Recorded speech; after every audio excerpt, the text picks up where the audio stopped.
Chicken চাপ একটি মজার রেসিপি। তো অনেক দিন ধরে চিকেন চাপ খাওয়া হয় না, ভাবলাম চিকেন চাপ খাবো। তো সাথে আপনাদের সাথে রেসিপিটাও শেয়ার করব।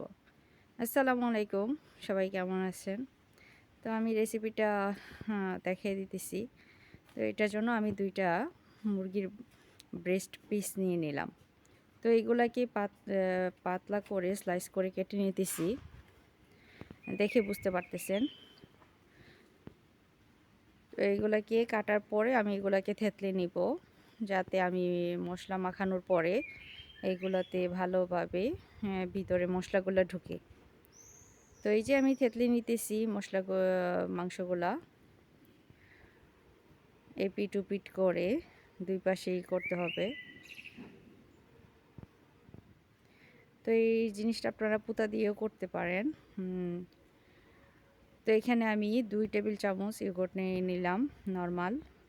তারপরে আমি কিছু মশলা দিব, যেগুলা দেখা দিতেছি। মরিচের গুঁড়া, এখানে 1 চা চামচ জিরার গুঁড়া, 1 চা চামচ ধনিয়ার গুঁড়া, তারপরে এখানে গরম মশলা, একটু জায়ফল জর্দির গুঁড়া নিলাম এবং স্বাদমতো লবণ নিয়ে ইয়োগর্টের সাথে এই মশলাগুলো আমি মিক্স করে দিব।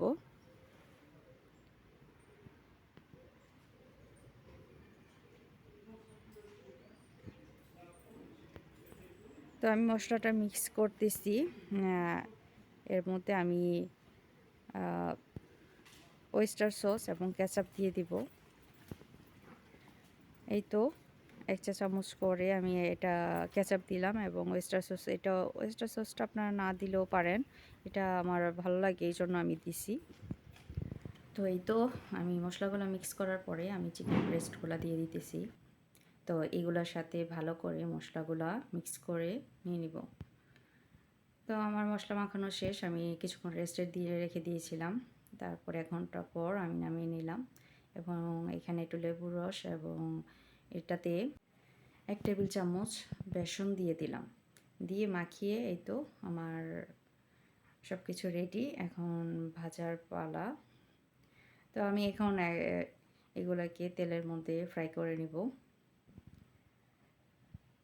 তো মাশাআল্লাহ, আলহামদুলিল্লাহ, অনেক মজা হয়েছিল।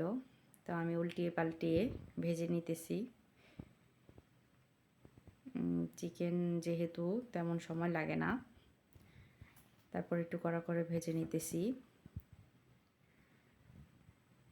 তো আলহামদুলিল্লাহ, রেসিপিটা অনেক ভালো লাগছে, মজা হয়েছে। আপনারা ট্রাই করতে পারেন যারা নতুন আছেন, আর যারা জানেন তো জানেনই। তো এখানে আমি একটা সস বানাইছিলাম, তো এটা এত মজা হয়েছিল, এটা দিয়ে খাইতে অনেক ভালো লাগছিল। এখানে শুধু শসা কুচি করে নিছি এবং আলজেরিয়ান যে সসটা এবং মায়োনিজ দিয়ে এটা অনেক মজার একটা সস হয়ে গেছে। তো এটা দিয়ে আমি খাইছি, অনেক ভালো লাগছিল এবং অল্প একটু ব্ল্যাক পেপারও দিছি। তো আপনারা ইচ্ছা করলে এই সসটা বানিয়ে রেডি করে খাইতে পারেন। তো এই তো আমার রেডি। ধন্যবাদ সবাইকে ভিডিওটি দেখার জন্য। আমার পাশে থাকবেন, দোয়া করবেন। আল্লাহ হাফেজ।